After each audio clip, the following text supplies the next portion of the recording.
Hey guys, and welcome back to the final part of this series. So our biggest problem right now is that if we log in with, I think, something at Gmail, we've got something at Gmail, need a password. So our biggest problem right now is that once we log in, everything works for about a minute, and after that minute we actually lose access because our access token expires and we're not regenerating that token in any shape or form. So that's kind of the first thing that we need to do. So what we really want to be doing as we log in, we want to be grabbing the access token, the refresh token, as well as the access token. So what we want to do in here is we've got const access equals response.data.access, and then we're setting the access token. So we really want something similar to that. So we come into here, we're going to create a new mutation called set refresh token. Well, and that's going to be refresh. And all this is going to do is it's going to do state. We actually already defined that refresh existed up here, and that's going to equal to refresh. So that looks fine to me. So if we go back to our login view, what we want to do now is really just copy and paste this below, but it's going to be refresh, and that's going to be sort of the first step towards having something that we can actually use. So refresh, and we want to copy this also. So set refresh, and then that wants to be refresh. Oops, move out the way please.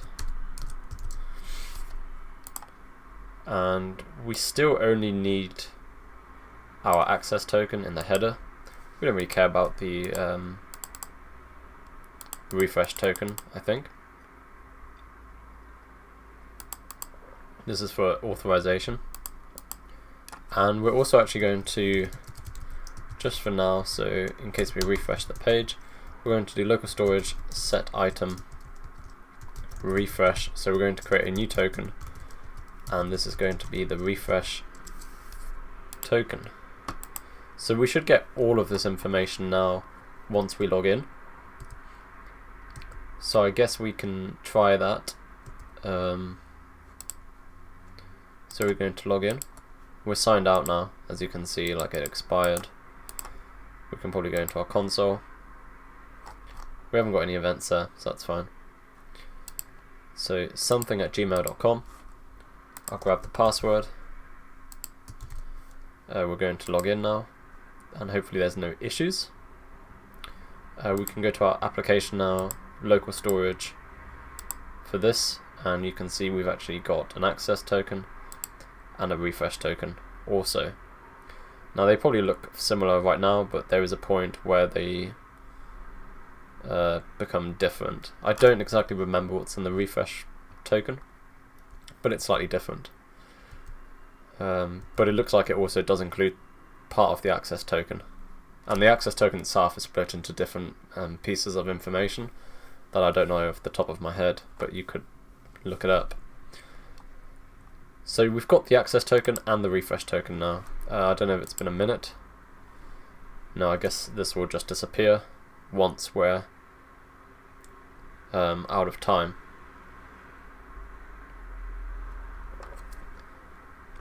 That's sort of the first problem. Although we're not quite done, and we see we get an unauthorized now because our access token has expired. We also want to go to index.js, and actually something I want to do is, the logic is going to be a little bit dodgy here, but all I'm going to do is I'm going to be doing the same as we did here, and I'm going to say state.refresh equals local storage.get item refresh. We could change this to an and statement in here, so we can say if local storage.get item access and local storage.get item refresh, then we set it, You might want to play around with your logic a little bit, but I'm just going to leave it like this because we already know that if we have an access token, we're also going to have a refresh token. Yours should probably be engineered slightly better if you're doing it seriously. So else state.access is that, and state.refresh equals blank also. Okay, lovely. I think for now that's going to be it. We could have other parameters up here if we wanted to, like is authenticated, and then we could use that to start giving people access or not access to certain views. But we're done here. So we've now got our refresh token, and this doesn't really matter too much, to be honest, because we are just putting everything in local storage right now. Okay, so we've got our login view. That's also completely finished now. Sign up view. We don't do anything crazy here, so that can just stay exactly as is. The next place that we really care about is on our main app. So what we want to do now on our main app is we want to create a method which will essentially get our access token whenever it's about to expire, and we're going to do that using the refresh endpoint.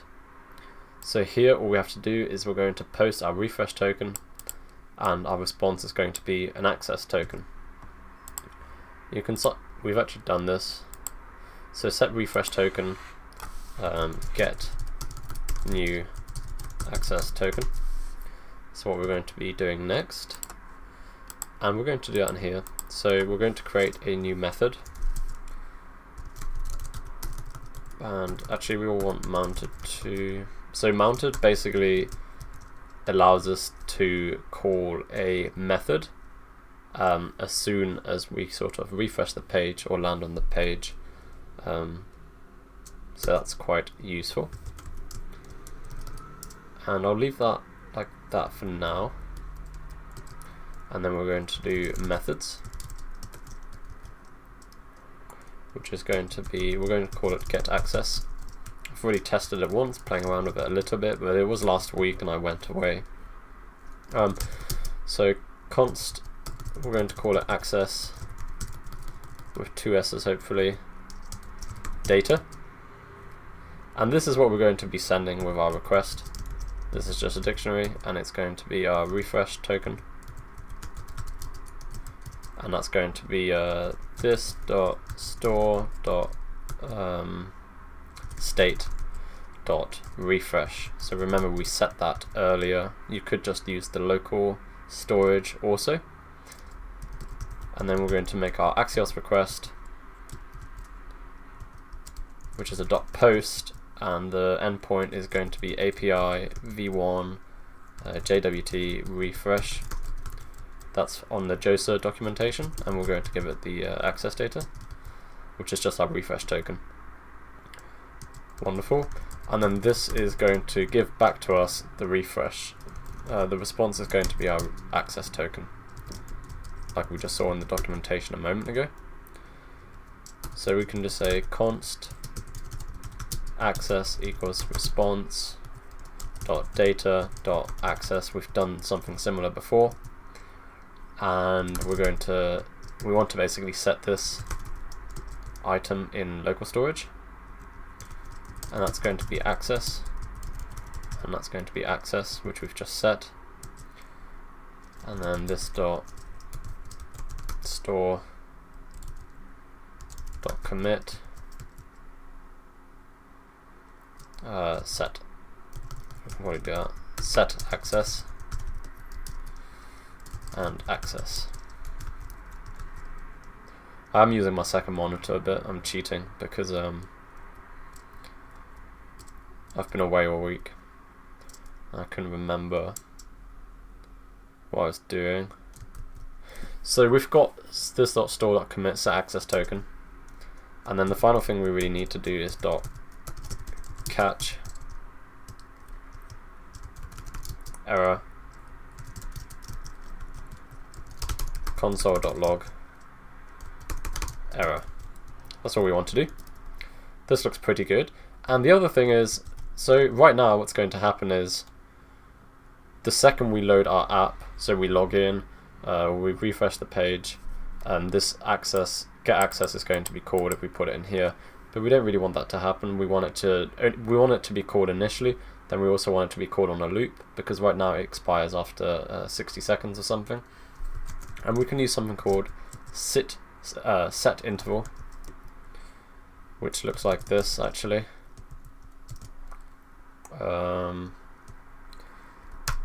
We can do that.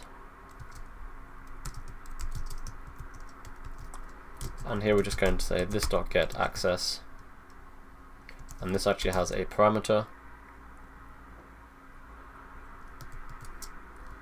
after here, which, you know, we could make, so I think that would be 5 minutes. So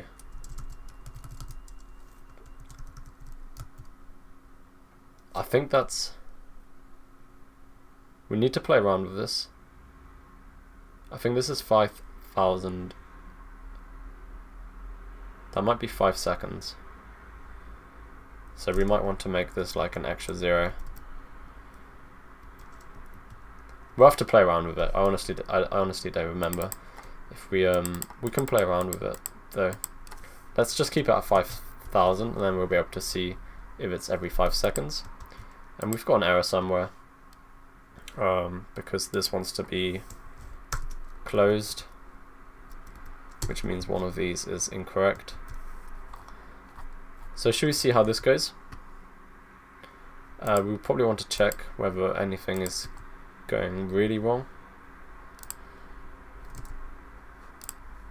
So let's go back to our app, and we're going to log in with something@gmail.com. I need to get my password again. We're going to log in. That looks like it worked.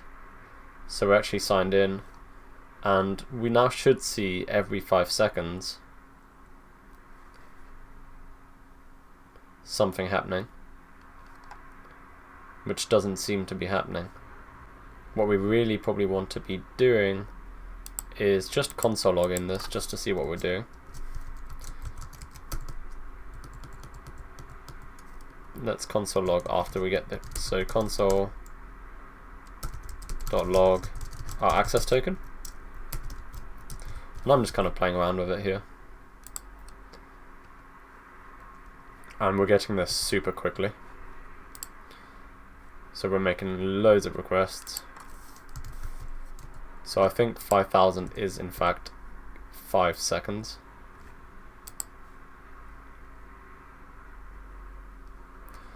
So like 1, 2, 3, yeah. So that felt about 5 seconds.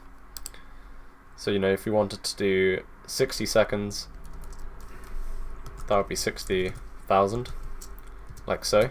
So we've kind of tested that now. But that would possibly expire, so you'd probably want to make this something like 59,000, and 59,000, then it's saying that every 59 seconds we're going to go ahead and get a new token, and it means that we're just never going to get logged out. So I think that's sort of the basics. I mean, if people have any questions, this might not necessarily be the best way of doing it, because we've got both of the tokens in local storage, but that's kind of how I do it for now. I mean, I'm more interested in sort of building minimum viable products, you know, like build a website, try and get it working, and then continually improve from there. I wanted to give you something that uses JWT that worked, which I think we've managed to do. So we'll now stay signed in, and that's kind of how you do it.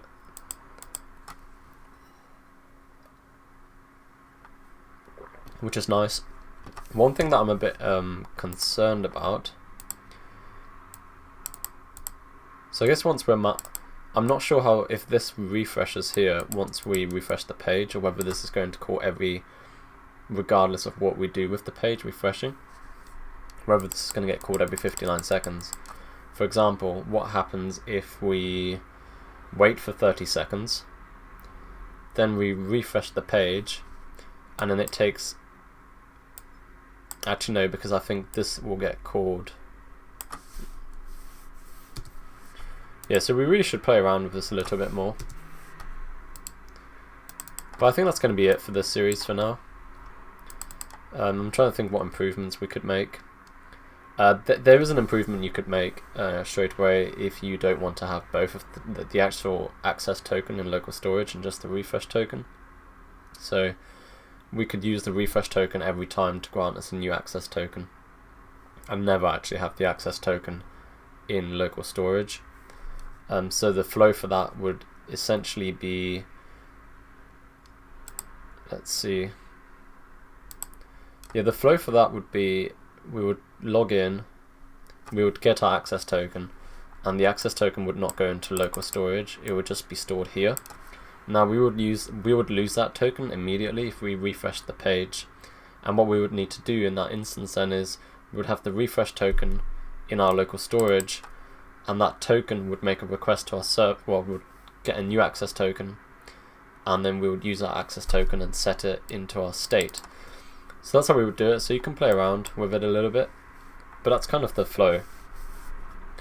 And the key part really is making sure that we set an interval for when we get our new token.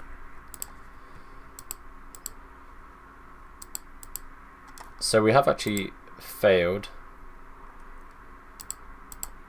I'm not sure what happened there. So again, I need to learn a little bit more about how this in particular works.